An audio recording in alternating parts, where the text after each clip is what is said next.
हाँ, सबसे पहले तो गुड मॉर्निंग आप सभी को। देखो, जो तीसरा चैप्टर है हमारा वो है शिकायत निवारण तंत्र, जिसको हम बोलते हैं ग्रीवांस रिडक्शन मैकेनिज्म। तो जैसे कल हमने आपको बताया कि जो प्रोडक्ट है वो दो तरीके के होते हैं।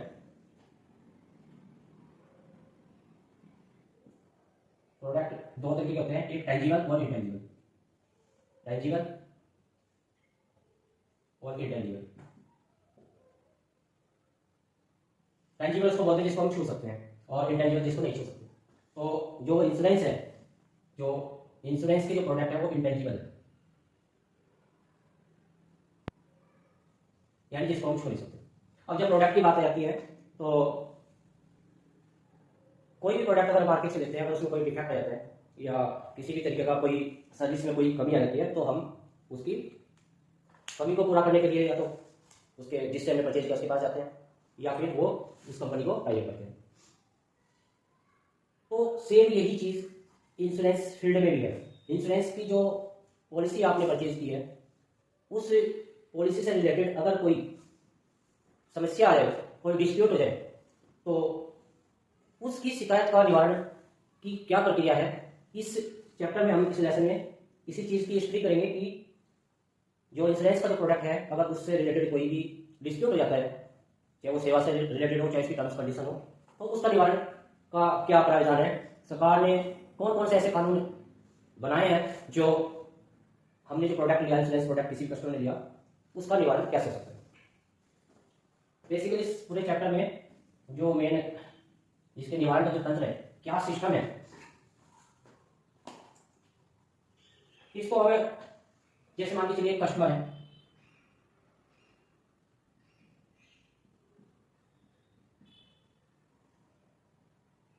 तो वो कहाँ कहाँ जा सकता है अगर प्रोडक्ट से रिलेटेड उसको कोई समस्या खड़ी होती है। सबसे पहले तो वो जहां से प्रोडक्ट परचेज किया, जैसे आपने मार्केट से प्रोडक्ट परचेज करते हो वहां जाए, तो सबसे पहले तो कंपनी में जाए। हिंदी में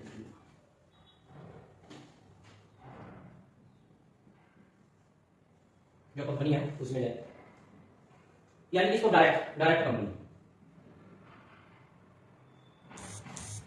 यहां पर उसका निवारण हो सकता है। अगर यहां पर उसकी समस्या का निवारण नहीं होता है तो वो फिर जा सकता है IRD।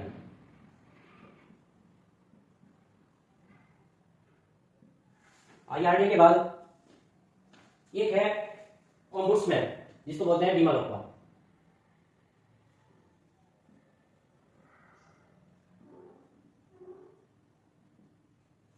और इसके बाद है कंज्यूमर कोर्ट।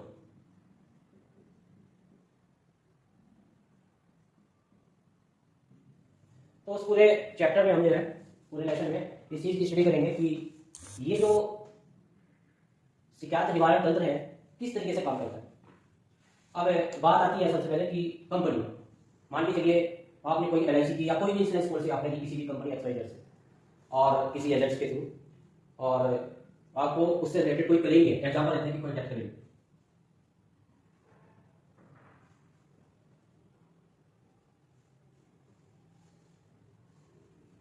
तो इस स्थिति में जैसे कि आप डॉक्यूमेंट सबमिट करते हैं कंपनी को, उसको 30 दिन के अंदर उस चीज का जवाब देना होता है कंपनी। 30 डेज कंपनी में आप जाएंगे तो 30 दिन का जो पीरियड होता है, 15 डेज में तो उसको जवाब देना था, 30 दिन के पीरियड में उसको उसका निवारण करना होता है शिकायत का। अब जब शिकायत का जो निवारण करते हैं, एक तो कंडीशन है, मान लीजिए चलिए कंपनी ने उसकी शिकायत का निवारण नहीं किया, जो शिकायत की थी कस्टमर ने उसका निवारण नहीं हुआ, या संतुष्ट नहीं है कस्टमर, जो निवारण करा उससे वो संतुष्ट नहीं है,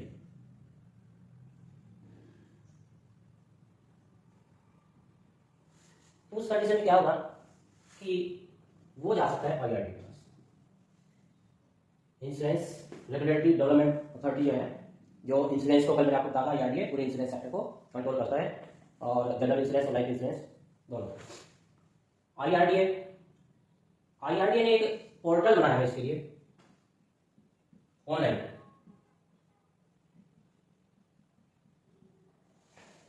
जिसको बोलते हैं हम IGMS।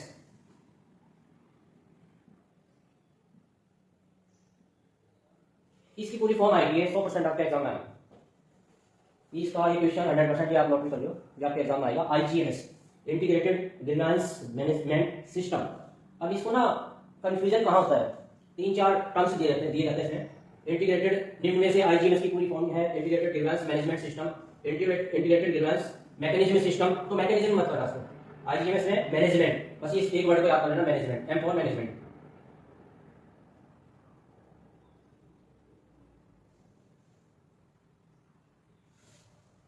अब IGMS कैसे कार्य करता है इसके बारे में मैं आपको विस्तार से बताऊंगा।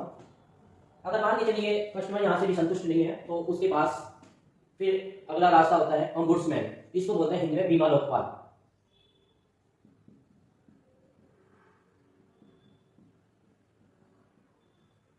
अभी बीमा लोकपाल क्या होता है, इंडिया के अंदर 12 जो क्षेत्र इसके अंडर आते हैं, एक रीजन बनाया गया है। जैसे हमारे यहाँ का, हरियाणा का, पंजाब का, और ये इस जो नॉर्थ साइड का जो है आपका, ये चंडीगढ़ में है बीमा लोकपाल। एक अपना अलग एरिया बनाया हुआ है, 12 पूरे ऑल इंडिया में वर्किंग। तो यहाँ के बाद वो यहाँ जा सकता है बीमा लोकपाल के पास। यहाँ पे अप्लाई करने के लिए उसको कोई चार्ज देता है, शून्य चार्ज देता है, 0 रुपये। सिंपल एप्लीकेशन से ये हो जाता है। ये भी क्वेश्चन आता है कि बीमा लोकपाल में कितना चार्ज होता है अप्लाई के लिए, ठीक है, कितनी फीस होती है इसकी, तो ये शून्य होता है। और जो चौथा है हमारा, वो है इसमें कंज्यूमर कोर्ट, यानी कि उपभोक्ता न्यायालय।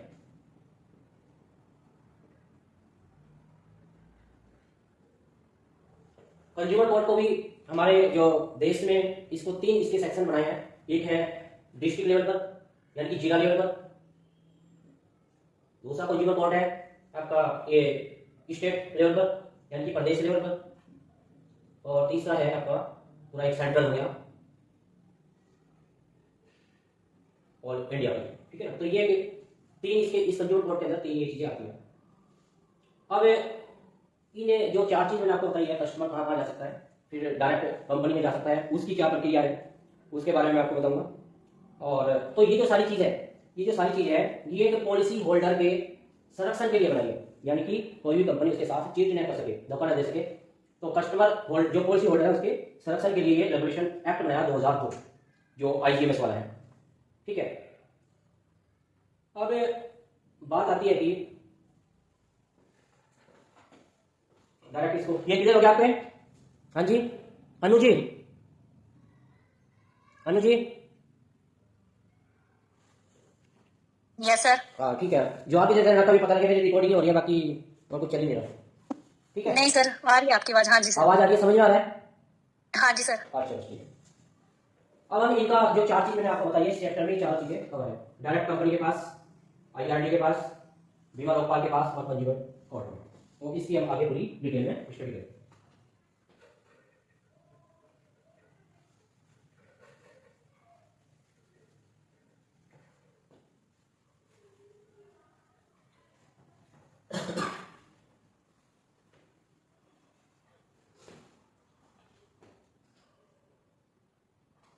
तो सबसे पहले है कि अगर डायरेक्ट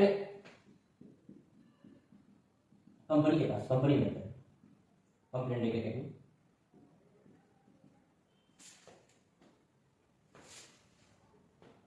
डायरेक्ट कंपनी में जाने के बाद, जैसे उसने कस्टमर ने कोई भी कंप्लेंट या कोई भी प्रपोजल, जैसे प्रपोजल मतलब कि अपना जैसे बीमा कराना है कस्टमर को, तो कंपनी का क्या इसमें राइट्स होते हैं।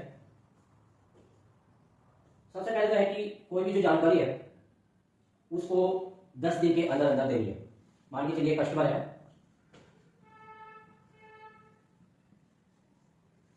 और कंपनी के पास आता है, तो उसको कोई भी जानकारी चाहिए तो वो मिनिमम उसका टाइम 10 डेज का जानकारी के लिए, ये क्वेश्चन भी आता है। इसके बाद 30 दिन के भीतर अगर कोई दावा है, यानी कि कोई क्लेम है, तो उसको 30 दिन के भीतर दावा को जो है उसको भुगतान करना होता है, यानी उसका निपटारा करना होता है।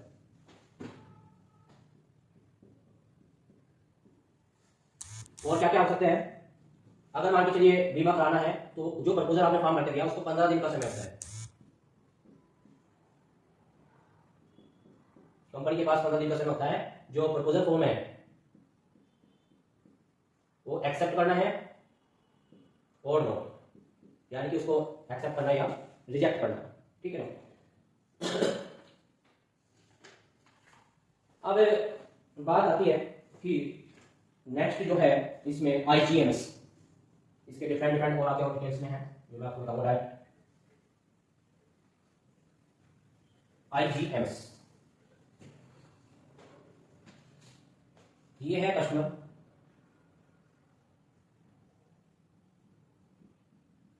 और ये एक सिस्टम बनाया ऑनलाइन पोर्टल जिसको बोलेंगे IGMS, integrated grievance management system and for management, बस ये ध्यान रखना इसमें। और ये कंपनी है,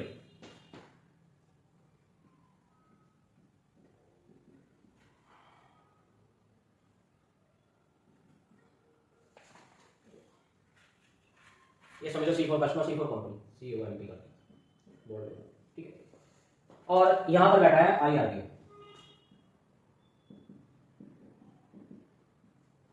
तो IRDA का क्या कार्य है? जो रेगुलेटरी अथॉरिटी बनाई है वो कस्टमर की शिकायतें उसका भी देख रेख कंपनी, और कस्टमर कहाँ जाएगा? वो जाएगा आईजीएमएस में। ऐसे सर्कल घूमता है। कस्टमर ने ऑनलाइन कंप्लेंट की, आईजीएमएस में गई, आईजीएमएस से IRDA ने डाटा उठाया, उसकी शिकायत उठाई और वो भेजी कंपनी में। कंपनी क्या है? एक कंपनी LIC नहीं, या कोई जो भी जितनी भी इसके अथॉरिटी में जिस भी कंपनी से रिलेटेड जो शिकायत है वो उसको फॉरवर्ड करना, ये IRDA का इसमें यहाँ पर रोल होता है। जैसे एक एग्जाम लेते हैं, SBI होगी, SBI लाइफ, LIC होगी है, या PNB मेट लाइफ होगी, या आपका बजाज हो गया, जो भी डिफरेंट डिफरेंट ये कंपनी है, तो इसमें ये शिकायत को ट्रांसफर कर देते हैं। इसके बाद कंपनी क्या करती है? ये जो कंपनी है ये उस शिकायत को, उसका क्या समाधान, क्या निवारण किया, वो दोबारा फिर आईजीएमएस पोर्टल पर ही लॉन्च करें। दो पोर्टल होते हैं ऐसे, दो, एक कस्टमर का, एक कंपनी का। कस्टमर अपने लॉगिन से खोलेगा तो उसकी कंप्लेंट, और कंपनी अपने लॉगिन से खोलेगा तो वो क्या कंप्लेंट आएगी, तो वो उसको अपलोड करता है इसमें, और फिर कुछ हद तक तो इससे शिकायत का निवारण हो सकता है। तो कुछ हद तक तो इसका शिकायत का निवारण रहता है। लेकिन अगर यहाँ पर शिकायत का निवारण नहीं होता तो उसके लिए फिर ओपन होता है जो ओम्बुड्समैन। ये आगे समझे? हाँ जी, हेलो, हेलो। हाँ जी, समझ में आ गया? क्लियर हो गया? हाँ जी सर। ठीक है, ठीक। अब बात आती है कि ओम्बुड्समैन क्या है, उसकी पावर क्या है, यानी कि बीमा लोकपाल।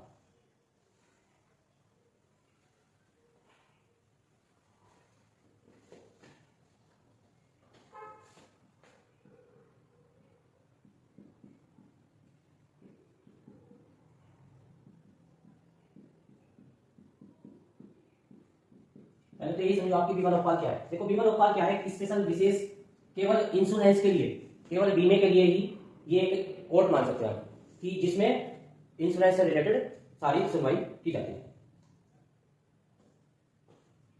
अब जो बीमा लोकपाल है उसकी क्या पावर है, उसका कार्य क्या है?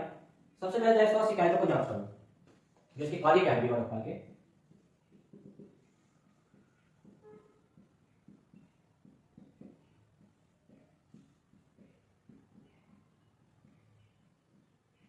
जो भी शिकायत है उनकी जांच करना,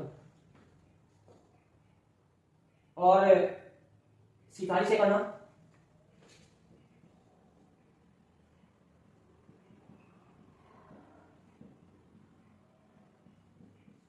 और क्या क्या कार्य है? अच्छे प्रशासन को बढ़ावा देना,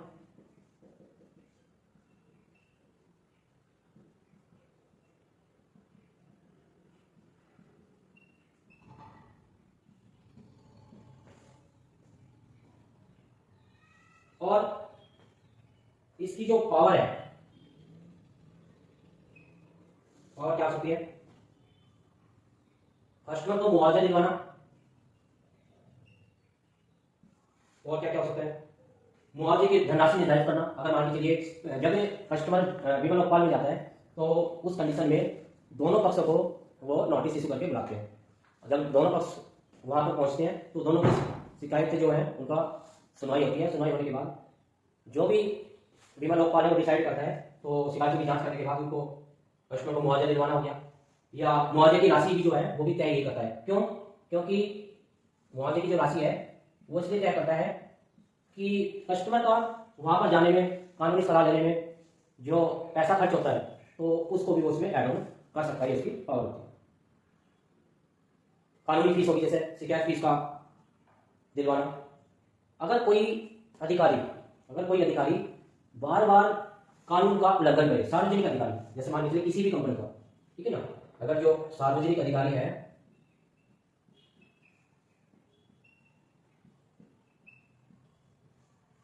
ठीक है ना, वो बार बार कानून का उल्लंघन करे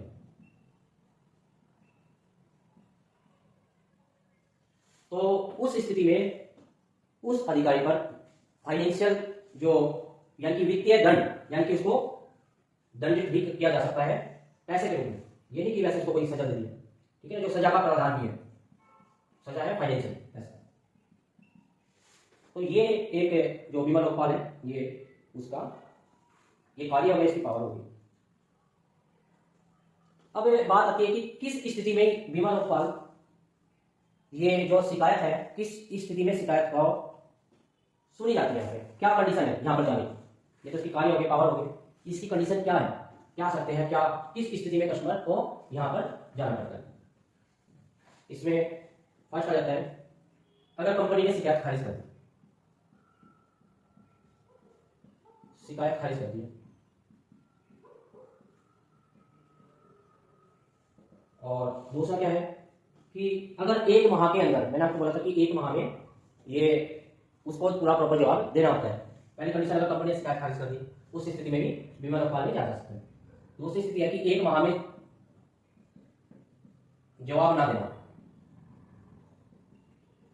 तो ये भी इसकी पावर है, ये इसमें भी ये जा सकता है। और क्या है कि अगर कस्टमर उत्तर से संतुष्ट नहीं है, जो रिप्लाई है उससे संतुष्ट नहीं है, तब भी यहां जा सकता है। और अब इसकी टाइम पीरियड क्या है? देखो मान के चलिए कंपनी है और इसने शिकायत खारिज कर दी, ये मान के चलिए सबसे तीनों में से कोई सा भी एक घटना घटित हो जाती है, तो एक माह से, ये क्वेश्चन आता है, एक माह से एक वर्ष के भीतर, एक महीने से ज्यादा और एक वर्ष के भीतर तक कस्टमर लोकपाल में जा सकता है, बीमा लोकपाल में जा सकता है।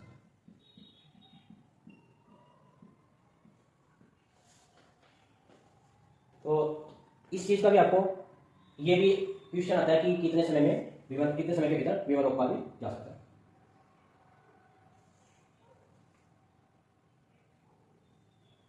नेक्स्ट है इसमें कंज्यूमर प्रोटेक्शन एक्ट। इसके जो कर दो इसका साथ, यस सर। ठीक।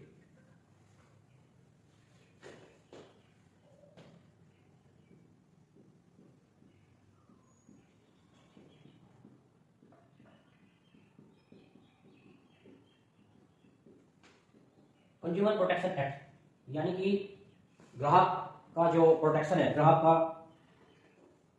कि यानी उपभोक्ता का, उसके अधिकारों को संरक्षण के लिए ये एक्ट बनाया 1986 में, 1986 में यह एक्ट आया।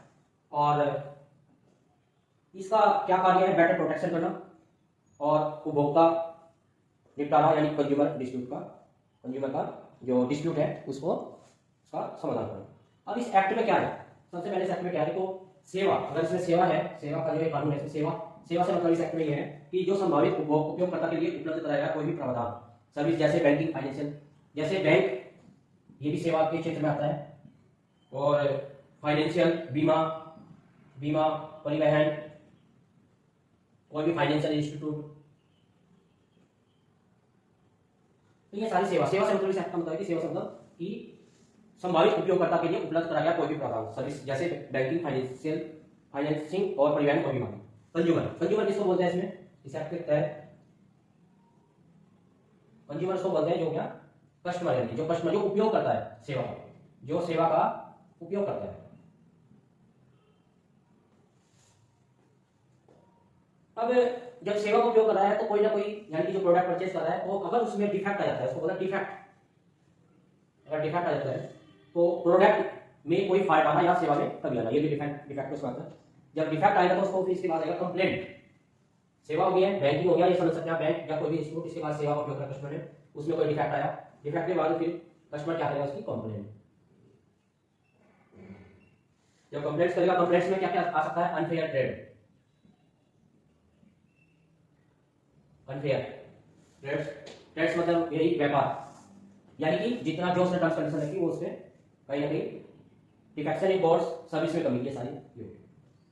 तो यानी कि जो डिस्प्यूट है वो डिस्प्यूट इन वजह से आता है, जो डिस्प्यूट है कोई भी वो इस वजह से आता है, अगर कोई भी अनफेयर ट्रेड है या फिर सर्विस में कोई कमी है तो डिस्प्यूट 100% होगा ही। अब बात आती है कि कुछ इसमें डेट्स हैं जो इंपॉर्टेंट है सेक्टर में।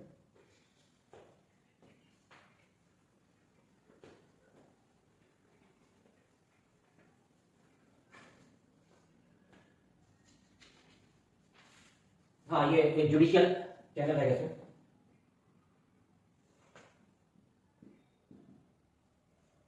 जो जुडिशियल सिस्टम्स मैंने आपको बताया था, न्यायिक चैनल बोलते हैं, न्यायिक चैनल।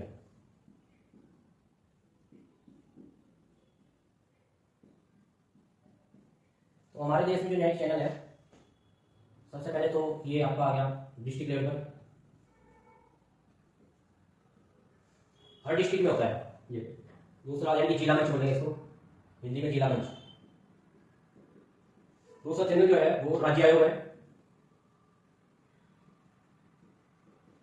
और तीसरा है इसमें ये राष्ट्रीय आयोग, या ऐसा हम कह सकते हैं कि केंद्र सरकार द्वारा सिस्टम। अब बात आती है कि आप जब इतने सारे सिस्टम है, इसमें आपका ये IRDA हो गया, ऑम्बुड्समैन हो गया है, जो न्यायिक चैनल है, इसमें क्या होता है कि ऐसी सेवा, इसमें ना सारी सेवा जाती है, सेवाएं केवल यहाँ पर जो न्यायिक चैनल में जो डिस्ट्रिक्ट होम है और राज्य आयोग, राष्ट्रीय आयोग, यहाँ पर जो भी सेवा है सारी बीमा से अलग भी इसमें सारी कवर होती है। तो इसकी जो पावर है एप्लीकेशन की वो होती है 20 लाख रुपये, 20 लाख रुपये तक की शिकायत,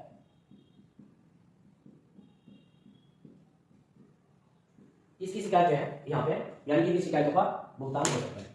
और राज्य आयोग में 20 लाख से लेकर के 1 करोड़ रुपए तक, 20 लाख से 1 करोड़ रुपए तक यहां तक की सुनवाई होती है। राष्ट्रीय आयोग में 1 करोड़ रुपए से ऊपर।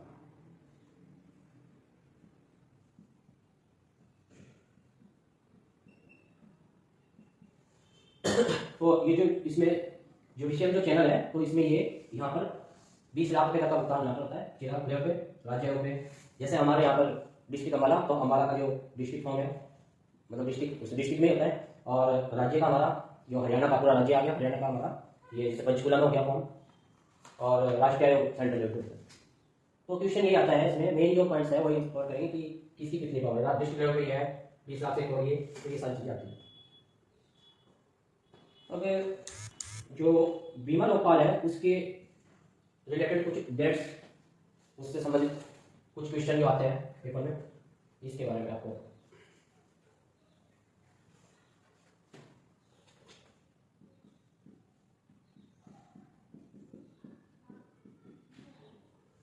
तो बीमा लोकपाल जो है, सबसे पहले तो है इसमें कि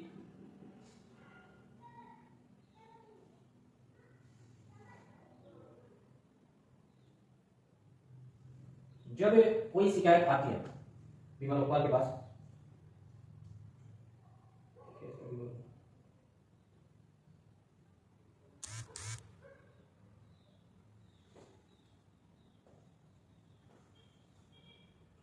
सबसे पहले है कि जो कस्टमर है,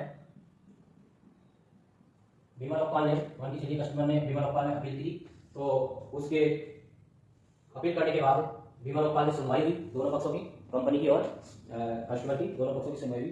सुनवाई होने के बाद जैसे ही कोई भी निर्णय दिया जाएगा बीमा लोकपाल के द्वारा, जो भी कोई निर्णय दिया जाएगा उसको 15 दिन के भीतर भीतर कंपनी को पालन करना है। कोई भी निर्णय अगर आएगा बीमा लोकपाल से तो उसका 15 दिन के भीतर भीतर उसका निर्णय, उसका अगर पहली कंडीशन तो यह कि निर्णय कोई दे दिया 15 दिन के भीतर भीतर कंपनी को जो है उसका पालन करना। दूसरी कंडीशन यह है कि मान लीजिए यहां भी निर्णय नहीं दिया जा सकता या निर्णय नहीं दिया गया या कोई डिस्प्यूट है, यानी कि दोनों कंपनी में क्या है, एक्चुअली बीमा लोकपाल का मेन कार्य है कि इन कस्टमर और कंपनी के बीच में आपसी समझौता करना। बस ये मान के चलो, अगर वहां पे आपसी समझौता उसमें नहीं होता तो 90 दिन के अंदर अंदर अगर समझौता नहीं होता तो उस कंडीशन 90 दिन के अंदर अंदर यह है ये निर्णय दिया जाएगा कि उसके बारे में जो है जो भी फैसला है वो सुनाया जाएगा। ठीक है, और कस्टमर को फिर 1 महीने के अंदर अंदर उसको बीमा लोकपाल को रिपोर्ट करना होगा, बताना होगा कि कंपनी ने जो भी निर्णय दिया है उसका पालन किया नहीं किया। अब बात आती है कि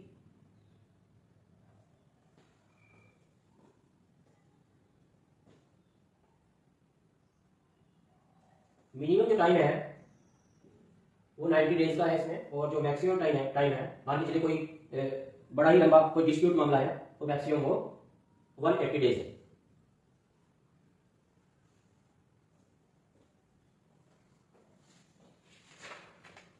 इस चैप्टर में आपको कुछ और पूछना है तो बता सकते हैं।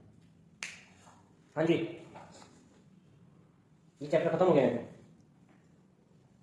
हाँ जी मुझे ओके सर। नहीं, ओके तो है सब कुछ। हाँ जी, मैं ये पूछ रहा हूँ कि आपको कोई ऐसी चीज जो क्लियर ना हुई हो वो आप मेरे को बताओ। कोई चीज ऐसी कोई भी हो, देखो इसकी ना थोड़ी ना टेक्नोलॉजी मतलब ना वर्ड्स जो है ना थोड़े डिफरेंट है, ठीक है ना। हाँ जी। हिंदी इंग्लिश दोनों जब तक नहीं करेंगे तो तब तक ये समझ में नहीं आएगा आपको। ऐसा कुछ नहीं है कि आप ये सोचो कि इंग्लिश कमजोर है मेरी या हिंदी कमजोर है, ये चीज नहीं सोचनी। सिंपल लैंग्वेज में सिंपल उसमें मैं आपको इसलिए बता रहा हूँ, कोई चीज पे भी आपको पूछने हो तो पूछ सकते हो। ठीक है, ठीक है सर। अब अगले चैप्टर पे चले। हाँ जी सर।